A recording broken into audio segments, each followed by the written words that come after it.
Hello, scholars! My name is Dr. Kara Stillen, and the goal of this channel is to make academic subjects easier to understand. In the last two videos, we covered the Civil War and pertinent battles. In this video, we're going to look at the assassination of President Abraham Lincoln. The Civil War officially ended on April 9, 1865, when Confederate General Robert E. Lee surrendered to the Union at the Appomattox Courthouse in Virginia. President Abraham Lincoln was extremely relieved to see the Civil War end. For many years, it wasn't guaranteed that the Union would win, and Lincoln knew the reconstruction of the South would take tremendous work. President Abraham Lincoln decided to attend a play at Ford's Theater on April 14, 1865, with his wife, Mary Todd Lincoln. The couple hadn't been out in ages, and although Lincoln didn't want to look like he was celebrating the end of the Civil War, Lincoln definitely needed time away from his executive duties. The Lincolns were excited to see Our American Cousin, which was a three-act play by Tom Taylor. It was a comedy, and they invited friends of theirs, Major Henry Rathbone and his fiancée Clara Harris, to attend the play with them. Once they arrived at Ford's Theater, they were seated in the president's box, which sat above the stage. Those in the audience noted the president's engagement in the show, as well as his smiles and laughter. After intermission and into the final act of the play, an audience member by the name of James P. Ferguson noted seeing a man pass by the president's box, lean against the wall, and then step down and go through the first door to the president's box. Jeannie, Gourlay, an actress in the play, was the first to see John Wilkes Booth enter the theater from the street and watched him walk into the lobby. Gourlay knew John Wilkes Booth because he was a fellow actor at Ford's Theater. He is quite a popular actor, and she wasn't surprised to see him there. Gourlay did note that Booth looked extremely pale, as if he was ill. When she looked up again to see what Booth was up to, she didn't see him. He had quickly disappeared. Both Gourlay and fellow actor Harry Hawks noted in their testimony that they believe Booth took advantage of the drama and the funny points of the play to make his moves. Gourlay stated she thought Booth entered the president's box during her dramatic scene on stage. Harry Hawks stated that it was during his funniest line on stage that Booth approached Lincoln from behind, lifted his .44 Derringer pistol, aimed it at the back of the president's head, and pulled the trigger. It was 10:15 p.m., and President Lincoln immediately lost consciousness. Actor Harry Hawks, who'd been on stage and delivering lines, heard the shot, but thought it might have come from the property room of the theater. Audience members James P. Ferguson remembers looking up at the president right before the shooting and watching him lean his hand on the railing while looking down at someone in the orchestra. Lincoln was using one of his hands to move the flag aside so he could see directly below him, and this is when he notes seeing a pistol flash go off. It was Major Henry Rathbone who first realized that someone behind them had shot at the president.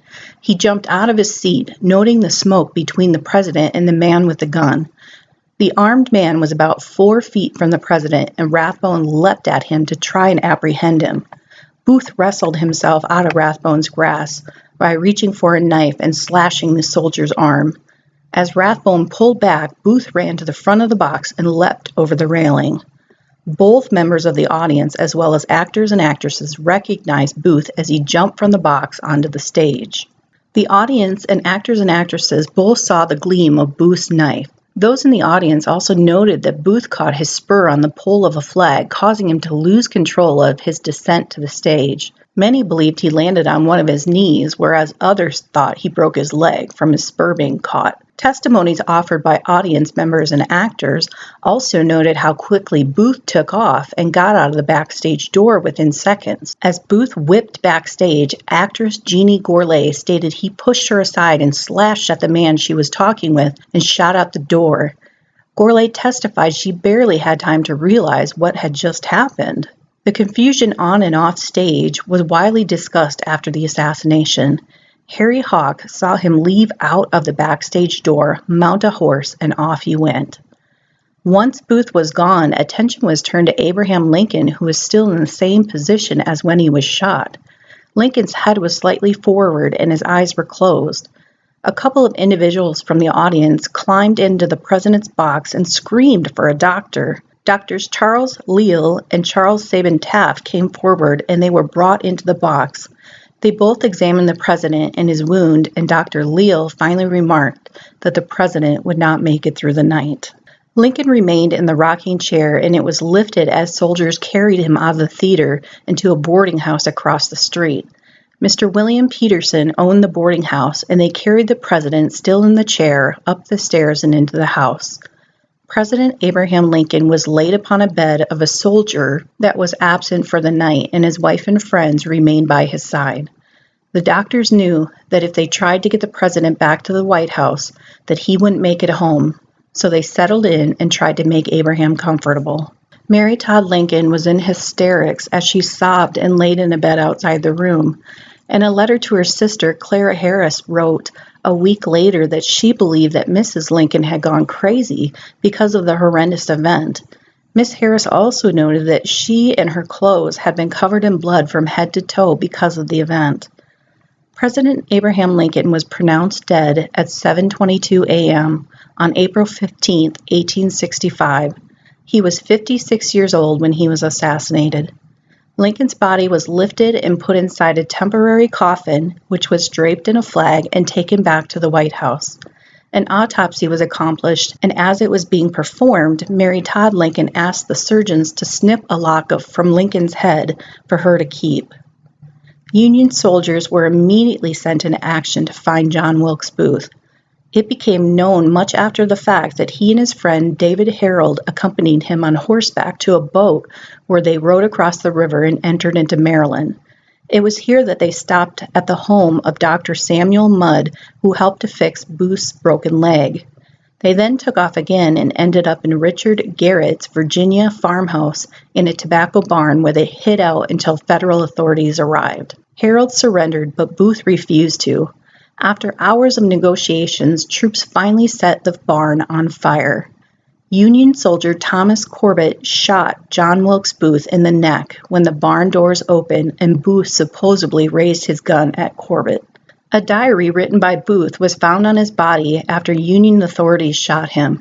His writings indicate that he believed Lincoln was the main problem within the nation and that God made him an instrument to punish him. What later came out was that John Wilkes Booth had been part of a larger conspiracy to not only assassinate the president, but the group was also going to kill his vice president as well as his Secretary of War.